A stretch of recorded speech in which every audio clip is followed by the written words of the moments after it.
اعوذ باللہ من الشیطان الرجیم بسم اللہ الرحمن الرحیم السلام علیکم ورحمۃ اللہ. میں ہارورڈ اسکیسز آن لائن اکیڈمی کی طرف سے اسلامیات کورس کے ساتھ آپ کی خدمت میں حاضر ہوں.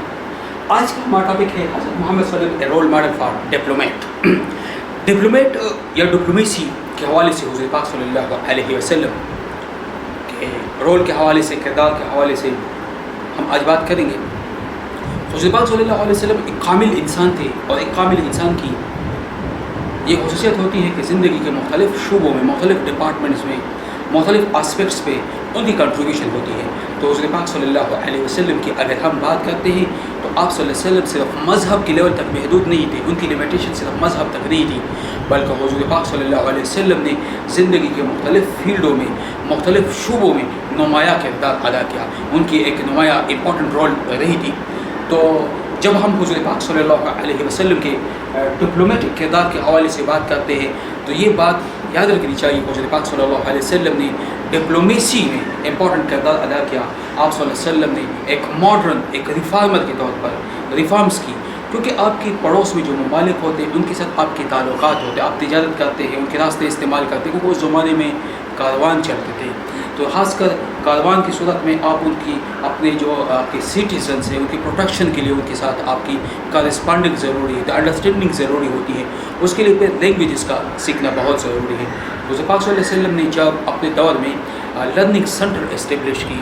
صفا میں اسٹیبلش کی، مسجد نبوی صلی اللہ علیہ وسلم میں جب آپ صلی اللہ علیہ وسلم نے اسٹیبلش کی، اور اس کے علاوہ آپ صلی اللہ علیہ وسلم 9 سینٹر اپنی زندگی کے دوران، حضور پاک صلی اللہ علیہ وسلم نے مدینہ میں صرف 9 سینٹر اسٹیبلش کی، 9 سینٹر آف لرننگ، جہاں پہ پراپرلی نہ صرف ٹیچنگ اور لرننگ ہوتی بلکہ پراپرلی رائٹنگ کی بھی ہوتی تھی، اور رائٹنگ کے ساتھ ساتھ لینگویج لرننگ. اور لینگویج میں اس ٹائم جو پرشیا کی زبان تھی، پرشین زبان تھی، اس کے علاوہ جو افریقن لینگویجز تھی، جو نیبر کی تمام زبانیں، ان زبانیں کے متعلق ایکسپرٹ تھے، اپوائنٹ کیے تھے، اور وہ وہاں ٹیچنگ بھی کرتے تھے اور وہاں لوگ زبانی بھی سیکھتے تھے. چونکہ یہ زبان جو ہے ڈپلومیسی میں، یہ زبان کا بہت امپارٹنٹ کردار ہوتا ہے یا رول ہے. جب آپ کسی ملک کے ساتھ نیگوسیشن کرتے ہیں، اگر آپ ان کی زبان میں ان سے بات کریں تو بہت افیکٹو ہوتا ہے. اس لیے جتنے بھی آج کل کے ماڈرن ڈیموکریٹک کنٹریز میں ہم دیکھتے ہیں تو آل آف دا کنٹریز جو ہے اور ڈپلومیسی کے حوالے سے ان کی باقاعدہ ٹریننگ انسٹیٹیوشنز ہیں، اور باقاعدہ طور پر اپنے ڈپلومیٹس کو کنسرنڈ لینگویج میں ایکسپرٹ بناتے ہیں تاکہ اس ملک میں جائے، اگر اس ملک کے لینگویج میں بات کر سکتے ہیں تو ان کا انفلوئنس بہت بڑا ہوتا ہے. چائنیز ایمبیسیڈرس کو ہم دیکھتے ہیں، وہ جب آتے ہیں پاکستان میں خصوصاً، تو ان کی ڈپلومیسی میں خاص کر جو اردو بول سکتے ہیں ان کو اپوائنٹ کرتے ہیں. اس طرح افغانستان کے حوالے سے ہمارے جو ہوتے ہیں پشتو ہوتے ہیں، ہم ان کو اپوائنٹ کرتے ہیں. افغانستان والے جس کو اردو آتی ہے اپوائنٹ کرتے ہیں. اس طریقے سے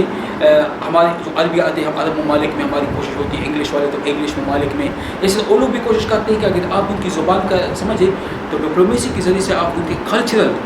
جو اسپیکٹس ہیں ان کو آپ اجاگر کر سکتے ہیں، ان کو آپ ہائی لائٹ کر سکتے ہیں، آپ ان کے اوپر ڈسکشن کر سکتے ہیں. تو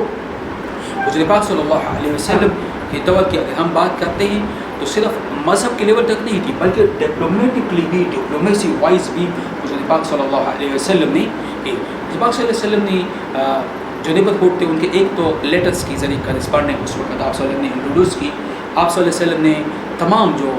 سراؤنڈنگ ممالک ہے اس وقت ان کو لیٹر بھیج دی. آپ نے پرشیا کے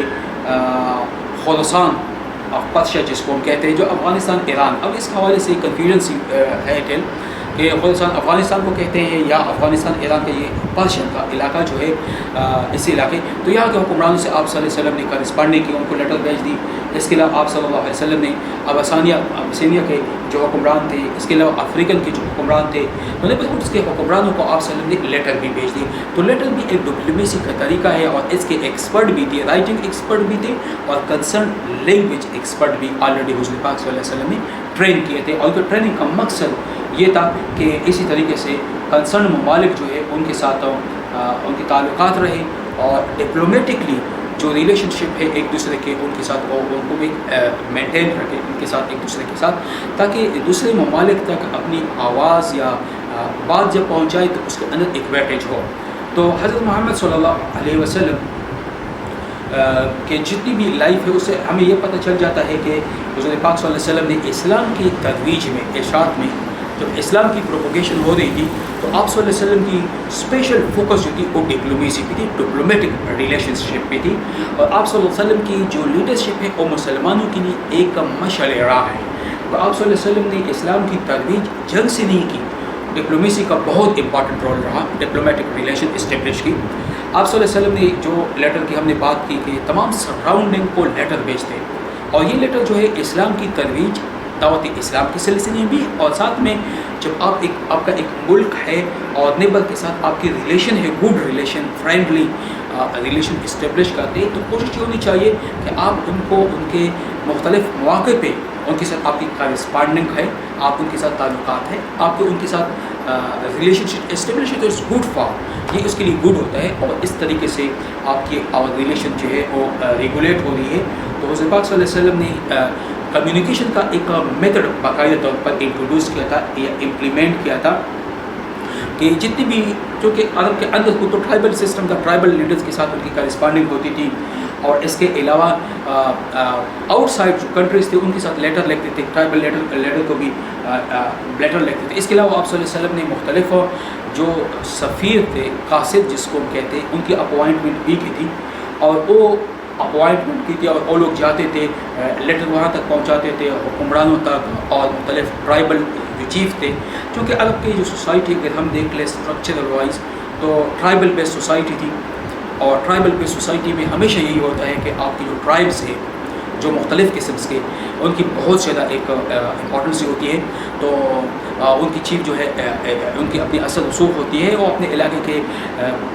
لیڈرز ہوتے ہیں، حکمران ہوتے ہیں، ان کے ذریعے سے ہی حکومت بیسکلی چلتی ہے۔ تو حضور پاک صلی اللہ علیہ وسلم یا بذات خود ان سے ملتے یا اپنے قاصد کے ذریعے سے وہاں تک ان کو لیٹر پہنچاتے تھے، اور جس طرح کہ طائف کا واقعہ ہمارے سامنے موجود ہے، تو یہ مختلف مواقع پر آپ صلی اللہ علیہ وسلم کی اسٹریٹجی نہیں، کمیونیکیشن، کیونکہ جب آپ کسی کے ساتھ ڈپلومیسی رکھتے ہیں تو ڈپلومیسی میں لینگویج کے بعد کمیونیکیشن کا بہت امپورٹنٹ رول ہوتا ہے، کہ آپ ہر بات پہ ان کو اپڈیٹ کریں، ان کو اپڈیٹ رکھیں، ان کے ساتھ آپ کی کمیونیکیشن کنٹینیو ہو، مینٹین رکھیں، تاکہ وہ آپ کو انڈرسٹینڈ کر لے اور آپ ان کو انڈرسٹینڈ کر سکیں۔ اور آپ صلی اللہ علیہ وسلم کی جو ہے صرف یہ جو لیٹر کا تھا، یہ صرف لیڈر تک نہیں تھا، بلکہ سراؤنڈنگ تمام ملکوں کے ساتھ آپ صلی اللہ علیہ وسلم نے اسٹیبلش کی تھی ریلیشن۔ تو حضور پاک صلی اللہ علیہ وسلم کے ڈپلومیسی کی جو بنیادی قواعد تھے یا بنیادی نکات تھے، یہ تھے آپ صلی اللہ علیہ وسلم کا گول مقصد یہ تھا کہ آپ صلی اللہ علیہ وسلم کے کا مین یہ گول تھا کہ آپ صلی اللہ علیہ وسلم اسلام ترویج ارشاد تھی، اور آپ صلی اللہ علیہ وسلم چاہتے تھے کہ انڈیویجولی یا ہول سوسائٹی کو دعوت تبلیغ دیں، تبلیغ کی دعوت دیں، اسلام کی دعوت دیں، اور اسی اسلام کی دعوت کے سلسلے میں آپ صلی اللہ علیہ وسلم باقاعدہ کارسپانڈنگ کرتے تھے، ان تک پہنچاتے تھے، ان تک ان کے ساتھ کارسپانڈنگ ہوتی تھی، ان تک آپ صلی اللہ علیہ وسلم لیٹر کے ذریعے سے ان لوگوں تک بات پہنچاتے، اینڈ دین اب ان لوگوں پہ ڈیپینڈ ہے کہ ان کا کیا رسپانس آتا ہے۔ تو حضور پاک صلی اللہ علیہ وسلم نے کوشش کی کہ ان کے ساتھ کچھ ریلیشن، اور فرسٹ ایم جو تھا وہ تبلیغ تھا۔ تو ڈپلومیسی فادہ اسلام کی ترویج کے لیے، دعوت اسلام کے لیے آپ صلی اللہ علیہ وسلم نے اسٹیبلش کی تھی، اور پھر اسلام کی ٹرانسمیشن بھی ہوئی تھی، کیونکہ ایک سوسائٹی سے دوسرے سوسائٹی تک اسلام کے پیغام کو پہنچانے کے لیے آپ صلی اللہ علیہ وسلم نے ایک پولیٹیکل ٹولز بھی ہیں، کہ اگر آپ ایک بات کو، ایک پیغام کو، ایک آئیڈیا کو ایک ملک سے دوسرے ملک تک ٹرانسمیٹ کرتے ہیں، تو بیسٹ طریقہ یہ ہے ڈپلومیٹک ریلیشن کے ذریعے سے ان کے ساتھ آپ اچھے تعلقات اسٹیبلش کریں، ان کے ساتھ آپ کے تعلقات اچھے ہوں گے تو ایک دوسرے کی انڈرسٹینڈنگ ہو جائے گی، تو اس لیے ایزیلی یو کین آپ اپنے پیغام کو وہاں تک پہنچا سکتے ہیں یا کمیونیکیٹ کر سکتے ہیں، ٹھیک ہے۔ اور پھر اس کے ذریعے سے آپ انڈیویجولی اور سوسائٹی کو اپنے کر سکتے ہیں، اور اس میں آپ ایکسپلائٹیشن نہیں کر سکتے کسی ملک کو آپ دباؤ میں نہیں لا سکتے، بلکہ آپ کی جو بات ہوگی، آپ کی جو کارسپانڈنگ ہوگی وہ ایکویلٹی کے بیس پہ ہوتی ہے، اور ایکویلٹی بیس پہ تھی۔ اور پھر اسلام جو مذہب ہے وہ ایک کمپلیٹ کوڈ آف لائف ہے، اسلام تمام اسپیکٹ کے حوالے سے اس میں گائیڈ لائن موجود ہے، تو اس وجہ سے اسلام کو آتے ہوئے آپ کسی بھی اس میں لوگوں کے دل میں جب آپ انٹری کرتے ہو تو آپ فورس کے ذریعے سے نہیں کر سکتے، فورس کے ذریعے سے کسی کے دل میں آپ جگہ نہیں بنا سکتے۔ اگر آپ لوگوں کے دل میں جگہ بنانا چاہتے ہو، آپ چاہتے ہو کہ لوگ آپ کو فیور کر لیں، لوگ آپ کو لو کریں، لوگ آپ سے محبت رکھیں، تو بیسٹ اور پاسبل جو طریقہ ہے وہ طریقہ یہ ہے کہ آپ لوگوں کے ساتھ اچھی تعلقات برتاؤ کا اظہار کریں. اور اسلام کی ٹیچنگ بھی ہے، کیونکہ اسلام بیسکلی سلم سے نکلا ہے. سلم کا مطلب سلامتی، امن. یہ چونکہ امن اور سلامتی کا مذہب ہے، اور اس مذہب کی بنیادی جو ٹیچنگ ہے، بنیادی تعلیمات ہے، وہ امن کے حوالے سے ہے، سلامتی کے حوالے سے ہے، ایکسیپٹنس کے حوالے سے. جب آپ ایک کو بندے کو ایکسیپٹ کرتے ہو، ان کے ویلیوز کو ایکسیپٹ کرتے ہو، تو اس حوالے سے ہے. تو اسلام چونکہ ایک بیلیف کا سسٹم ہے، تو یہ بیلیف کا سسٹم آپ دوسرے تک کمیونیکیٹ کریں گے، ان کو پھر آپ ان کے ہارٹ اور ان کے سپورٹ کو آپ گین کر سکتے ہو. اسی طرح کسی بندے کو آپ نہیں گین کر سکتے ہو، نہ فورس کے ذریعے سے، نہ آپ ان کو ایکسپلائٹ کر سکتے ہو. تو بیسٹ اینڈ بیٹر طریقہ یہ ہے ڈپلومیٹک مینس کے ذریعے سے آپ ان کے ساتھ اچھے تعلقات کریں، ان کو انفلوئنس کریں، ان کو فیکٹر پروڈیوس کر دیں، اور انفیکٹ فیکٹر پیدا کر کے انفیکٹ کر کے آپ ان کے حاصل کر سکتے ہو. اور آپ صلی اللہ علیہ وسلم جب بھی جس طرح جہاد کا ایک کنسیپٹ ہے، تو جہاد کا کنسیپٹ جو ہے ٹرولی اگر ہم اس کو سمجھیں تو جہاد بیسیکلی جہاد سے نکلا ہے. جہاد کا مطلب کوشش، اسٹرگل کو کہتے ہیں. اور عام طور پر لوگ یہ کہتے ہیں کہ جہاد ہمیشہ لوگ کہتے ہیں جب کسی کی راہ میں رکاوٹ ہو، جب مزاحمت ہو، تو مزاحمت رکاوٹوں کو دور کر کے اس کا نام جہاد ہے. اگر آپ کی راہ میں رکاوٹیں ہیں، آپ کی راہ میں مشکلات ہے، مصائب ہے، تو مشکلات اور مصائب کو دور کرنا یہ جہاد ہے، یہ اسٹرگل ہے. جہاد کسی کو قتل نہیں ہے ہرگز بھی، ٹھیک ہے. اور آپ لوگوں کے دل میں جب آپ لوگوں تک خدا کا پیغام پہنچاتے ہیں، تو اس پیغام کے راہ میں جو بھی آپ کو رکاوٹ آ جائے، رکاوٹیں مختلف ہو سکتی ہیں، لازمی نہیں ہے کہ اس کے لیے آپ تلوار اٹھائیں. مختلف مینز ہیں، مختلف ٹولز ہیں، تو ان کو آپ کنٹرول کر دیں. جس طرح آج کل 5th وار جنریشن ہے، اس کے علاوہ آج کل اسلام فوبیا ہے ویسٹ میں. اب ان کے خلاف اس جہاد نہیں ہے، بلکہ اس کا جواب، اسی جواب کے اگینسٹ آپ کو کاؤنٹر آرگومنٹیشن سے ہم جیت سکتے ہیں. اگر اب کی دنیا میں ہم جہاد کی، اگر ہم لڑائی کی بات کریں، تو پوری دنیا میں ایک نفرت پیدا ہو سکتی ہے، پوری دنیا کے اندر ایک نفرت کے جذبات ہمارے خلاف آ سکتی ہیں. تو بیسٹ اور مناسب طریقہ یہ ہے کہ ہم اس نفرت اور جذبات کے جو انوائرمنٹ ہے، ایموشن کا جو ایک انوائرمنٹ ہے، اس انوائرمنٹ کو ہم کنٹرول کریں. اور انوائرمنٹ کو کنٹرول کرنے کا طریقہ یہ ہے کہ کاؤنٹر آرگومنٹیشن کر لیں. وہ جو بات کریں ان کے کاؤنٹر ہم آرگومنٹ، اسٹرانگ آرگومنٹ بلڈ کریں. اس طریقے میڈیا وارفیئر ہم کر سکتے ہیں. تو جنگ نہیں، ہمیشہ جہاد کا مطلب یہ نہیں کہ تلوار کو اٹھا کے چنے. تو حضور پاک صلی اللہ علیہ وسلم نے اسلام کی انڈرسٹینڈنگ کے لیے، اسلام کی اشاعت کے لیے جو اسٹرگل کریں، اس کی راہ میں اگر مزاحمت ہے تو مزاحمت کا مقابلہ جو ہے جہاد ہے. تو انہیں چاہیے کہ ہم کامن سینس سے اس کا مقابلہ کریں. اس کے علاوہ وہ جو اس راہ میں جو رکاوٹیں ہیں، ان رکاوٹوں کو ہم ہٹائیں.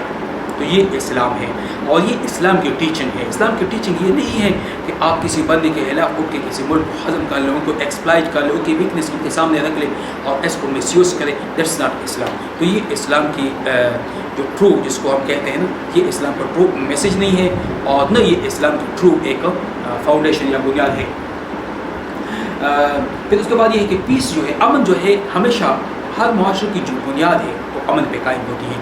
اگر کسی معاشرے میں امن ہو تو وہاں کی اس امن کی بنیاد پہ جو فاؤنڈیشن ہوتی ہے، جو بنیاد بنتی ہے کسی بھی سوسائٹی کی، تو وہ معاشرہ ہمیشہ کے لیے فار لانگ ٹائم. اسلام کی بنیاد بھی امن کی بڑی. حضور پاک صلی اللہ علیہ وسلم کے تمام جو لائف ہے حضور پاک صلی اللہ علیہ وسلم کے، اس سے یہ پتہ چلتا ہے، حضور پاک صلی اللہ علیہ وسلم کے لائف سے ہمیں یہ پتہ ہے حضور پاک صلی اللہ علیہ وسلم نے کبھی بھی پہل نہیں کی جہاد میں، کبھی بھی تلوار اٹھانے میں پہل نہیں کی. آپ صلی اللہ علیہ وسلم کا پہلا طریقہ نیگوسیشن کا تھا. پہلا طریقہ آپ صلی اللہ علیہ وسلم بات چیت کا تھا، پولیٹیکل اسٹریٹجیز کا تھا. حضور پاک صلی اللہ علیہ وسلم ایک بیٹر اسٹریٹجسٹ تھے. آپ صلی اللہ علیہ وسلم اسٹریٹجی ڈیولپ کرتے. آپ صلی اللہ علیہ وسلم کی کوشش تھی کہ پہلے پیسفل نیگوسیشن کے ذریعے سے ان کو کنٹرول کر لیں. اے لیٹر آن ان کیس اگر معاملات کنٹرول میں نہیں ہوتے، دین سیکنڈ آپشن جو ہے وہ پھر گو فار آپ وار کے لیے جا سکتے ہو. تو ہمیشہ پیس ان کی رہی. ہمیشہ جنگ جب ہم لڑتے ہیں نا، ناٹ فار آور سیلف، اپنے لیے نہیں، فار دا فیتھ، ہمیشہ ایمان کے لیے، ہمیشہ مذہب کے لیے لڑ جاتی جاتی ہے. تو جنگ ہمیشہ، جہاد ہمیشہ کسی آپ کے آئیڈیالوجی کے سر بلندی کے لیے ہوتی ہے. اگر جس سے آپ کی آئیڈیالوجی کی سربلندی نہیں ہوتی تو لیٹس ناٹ جہاد، اس کو جہاد نہیں کہتے، اس کو جہاد نہیں کہتے ہیں. تو جہاد جو ہے بالقلم بھی ہو سکتی ہے، آپ قلم کے ذریعے سے کسی ظالم جابر حکمران کے خلاف کرتے ہو، کسی جابر ظالم نظام کے خلاف کرتے ہو، تو یہ بھی جہاد ہے.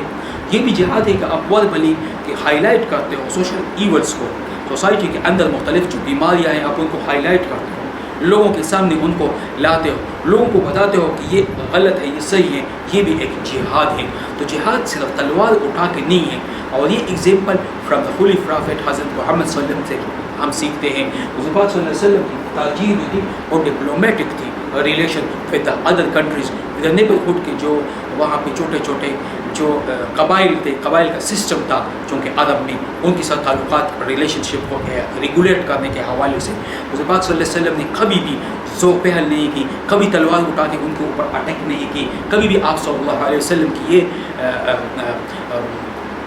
پیڈیالٹی نہیں رہی تھی. تو جب ہم حضور پاک صلی اللہ علیہ وسلم کے حوالے سے بات کرتے ہیں اور آپ صلی اللہ علیہ وسلم نے حضور پاک صلی اللہ علیہ وسلم کو جب نبی بنا کے بھیجا تو مین چیز ٹرسٹ ہے، ایگریمنٹ ہے. ایگریمنٹ اس وقت ہوتی ہے جب آپ کے درمیان ٹو پارٹیز کے درمیان ٹرسٹ ہو. جب ٹرسٹ بلڈ ہو جائے دین پھر ایگریمنٹ پاسبل ہو سکتی ہے. اگر ٹرسٹ ہی نہ ہو تو ایگریمنٹ نہیں ہو سکتی ہے، کیونکہ جب آپ ٹرسٹ نہ ہو تو آپ ایگری نہیں ہو سکتے. جب ٹرسٹ بلڈ ہو جائے تب ایگریمنٹ جو ہے وہ پاسبل ہوتی ہے. حضور پاک صلی اللہ علیہ وسلم کی ہمیشہ سے کوشش رہی کہ آپ صلی اللہ علیہ وسلم ٹرسٹ بلڈ کرتے تھے، آپ صلی اللہ علیہ وسلم الائنس میکنگ کرتے تھے. اور یہ حضور پاک صلی اللہ علیہ وسلم کی اگر ہم بات کر لیں تو حضور پاک صلی اللہ علیہ وسلم ہمیشہ الائنس بناتے تھے، ہمیشہ حضور پاک صلی اللہ علیہ وسلم کی اس کے اوپر فوکس تھی. تو آپ صلی اللہ علیہ وسلم کی جو ڈپلومیٹکلی تھی، آپ الائنس کے اوپر بات کرتے، آپ ڈائریکٹلی حملہ نہیں کرتے تھے. یہ ڈپلومیسی کا رول ہے. آج کے ماڈرن ڈپلومیسی کو اگر ہم پڑھ لیں تو آل اسٹیٹ کی کوشش ہوتی ہے کہ فرسٹ وہ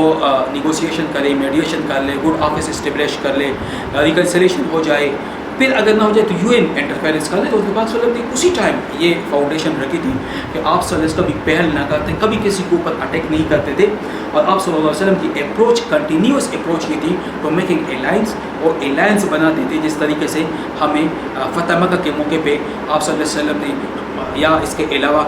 میثاق مدینہ کی صورت میں ہم دیکھتے ہیں کہ آپ صلی اللہ علیہ وسلم نے ان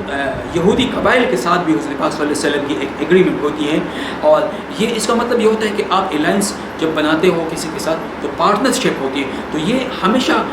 ان the better interest of public کے انٹرسٹ میں بناتے ہیں تاکہ جو عام پبلک ہے اسے ہرٹ نہ ہو جائے، جو عام پبلک ہے وہ عام پبلک کو نقصان نہ پہنچے. ہمیشہ یہ کوشش یا یہ سوچ جو ہے ذہن میں یاد رکھنی چاہیے، اس کی ضرورت ہوتی ہے. اچھا، پھر اس کے بعد یہ ہے کہ حضرت پاک صلی اللہ علیہ وسلم نے ہمیں ڈپلومیسی حضرت پاک صلی اللہ علیہ وسلم کی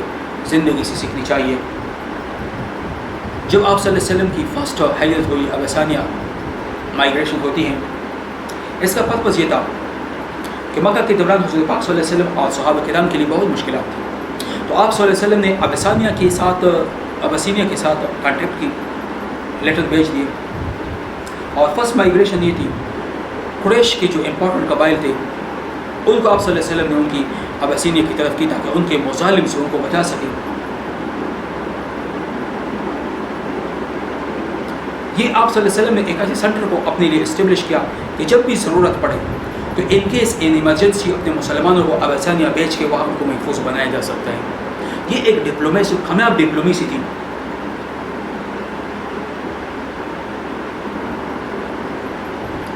اور آپ صلی اللہ علیہ وسلم نے یہ فرسٹ مائگریشن کے حوالے سے اگر ہم بات کرتے ہیں تو یہ آپ صلی اللہ علیہ وسلم کی ایک کامیاب پالیسی تھی جس کو ڈپلومیٹک پالیسی کہتے ہیں کہ آپ دوسرے ملک میں اپنے سٹیزنز کے لیے، اپنے پبلک کے لیے اور اپنے صحابہ کے لیے حضور پاک صلی اللہ علیہ وسلم نے ایک پیسفل جگہ کا تعین کیا جہاں پہ ان کیس اپنے عورتوں کو، بچوں کو اور بیمار لوگوں کو وہاں بھیج سکتے ہو. اور اگر آپ کے اوپر حالات مکہ میں اور بھی سخت ہو جائے تو ان کیس آپ کے پاس ایک سیف جگہ ہو. سیکنڈ طائف کا واقعہ ہے. سب آپ صلی اللہ علیہ وسلم کی جب کوشش تھی، مختلف چیف کو آپ صلی اللہ علیہ وسلم نے لیٹر لکھی، خاص کر بنو طائف کے حوالے سے، بنو طائف کے قبائل کو، اور خاص کر جب مکہ سے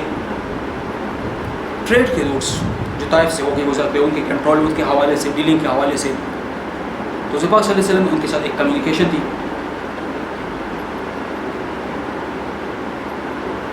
حضور پاک صلی اللہ علیہ وسلم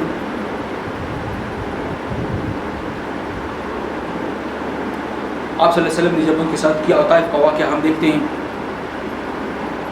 حضور پاک صلی اللہ علیہ وسلم کو طائف میں کتنی زیادہ مصیبت، کتنی زیادہ تکلیف اٹھانا پڑی، لیکن حضور پاک صلی اللہ علیہ وسلم نے کمپرومائز نہیں کیا. ان کے ساتھ حضور پاک صلی اللہ علیہ وسلم کی آلریڈی کارسپانڈنگ تھی. اور اصل میں ہر اسٹریٹجی ہوتی ہے اللہ کی طرف سے حضور پاک صلی اللہ علیہ وسلم کو ایک اشارہ، اور اس اشارے کے بیس پہ حضور پاک صلی اللہ علیہ وسلم اس اشارے پر لبیک کہتے ہوئے میدان میں اترتے. حضور پاک صلی اللہ علیہ وسلم نے طائف کے ساتھ جو ڈپلومیٹک کی، کیونکہ مکہ سے اور روڈ نے طائف سے گزرنا تھا جس کے ذریعے سے وہ مکہ کے لوگ ٹریڈ کرتے تھے، تو خاص کر وہاں پہ ان کی سیفٹی کے لیے حضور پاک صلی اللہ علیہ وسلم نے یہ اسٹیپ لی. پھر حضور پاک صلی اللہ علیہ وسلم عقبہ کا جو عہد تھا، جو معاہدہ تھا، جب شہر کے دو عربک عرب کے دو ٹرائبس، دو قبیلے ایک دوسرے کے ساتھ ان کی لڑائی ہوتی تھی، اور قبائل کی لڑائی ہوتی تھی کہ ہمیشہ صدیوں کے لیے، سالوں کے لیے جگتے عقبہ. تو آپ صلی اللہ علیہ وسلم نے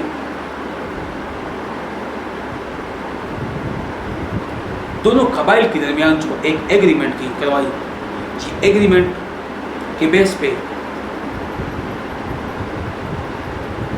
حضور پاک صلی اللہ علیہ وسلم نے عقبہ کے جو معاہدے میں حضور پاک صلی اللہ علیہ وسلم نے جو شرائط رکھی تھی، دونوں قبائل اس شرائط پہ ایگری ہو گئی. تو حضور پاک صلی اللہ علیہ وسلم کی زندگی کا مقصد جہاد، زندگی کا مقصد لڑائی خون خرابہ نہیں تھا،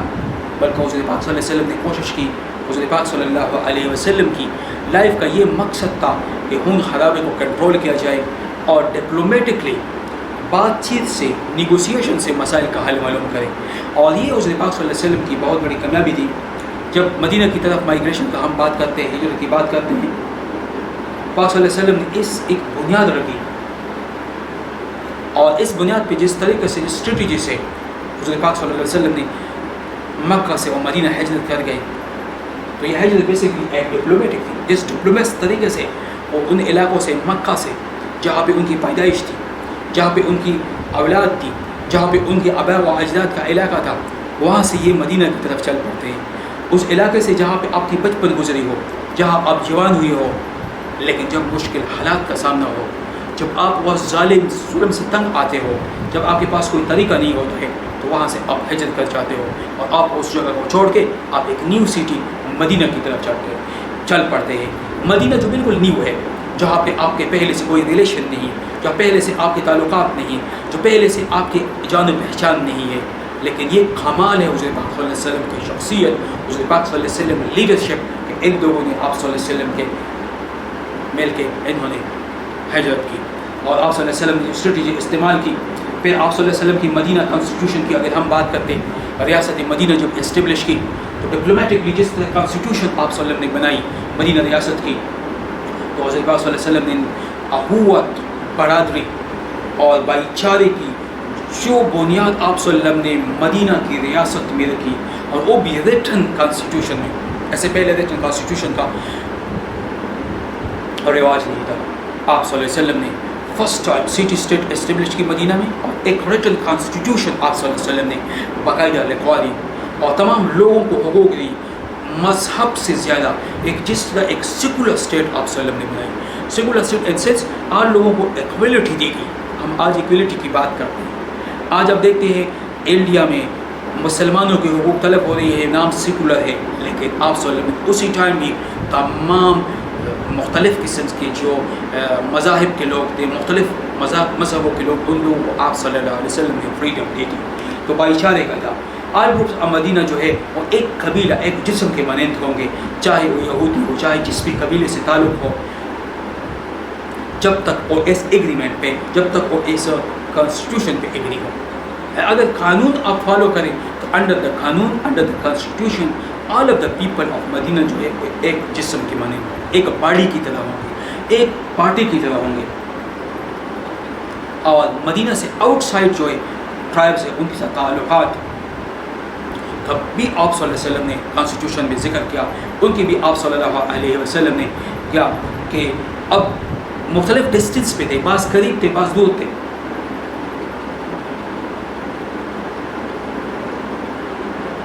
اور آپ صلی اللہ علیہ وسلم نے گارنٹی کی کہ کوئی ایسا پریکٹس نہ ہو جائے کہ مدینہ کے آؤٹ سائڈ اگر قبائل مدینہ پہ حملہ کرے تو مدینہ کے تمام لوگ مل کے ان کا مقابلہ کریں گے. اب یہ نہیں کہیں گے کہ باہر والے تو فلاں قبیلے اور میرے قبیلے کے نہیں، مدینہ کے لوگ ایک جسم کے مانند ہوں گے. آؤٹ سائڈ جو قبائل ہیں، جو مختلف قسم کے، جو بنی غفار ہے، جو مختلف قسم کے ہے تو ہوں گے، اور نارمل ریلیشن شپ ہوگی ان سائڈ مدینہ. تو یہ اور پھر آپ صلی اللہ علیہ وسلم نے کوشش کی کہ باہر کے جو حملہ ور ہیں ان سے مدینہ اسٹیٹ کو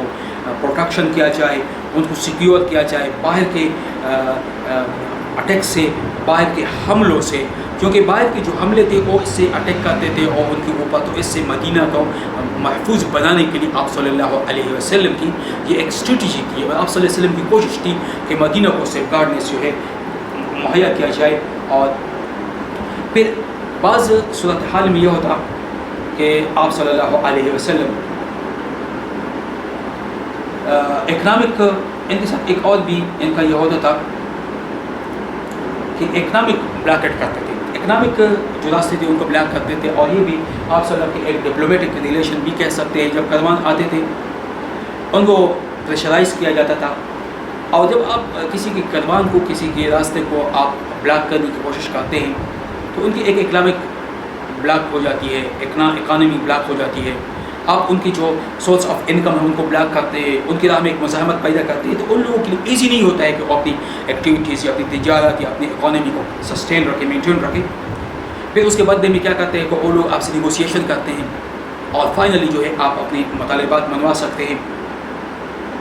اور اس طریقے سے جب حضرت پاک صلی اللہ علیہ وسلم نے اپنی یہ اسٹریٹجی کی تو اسٹریٹجی میں بہت زیادہ کامیابی ملی تھی. مثال کے طور پر جب قریش کے جو قبائل آتے تھے ان کی روٹ پہ آپ صلی اللہ علیہ وسلم نے کنٹرول کیا، ان کو پریشرائز کرنے کے، جب ان کی پریشرائزیشن ہوئی تھی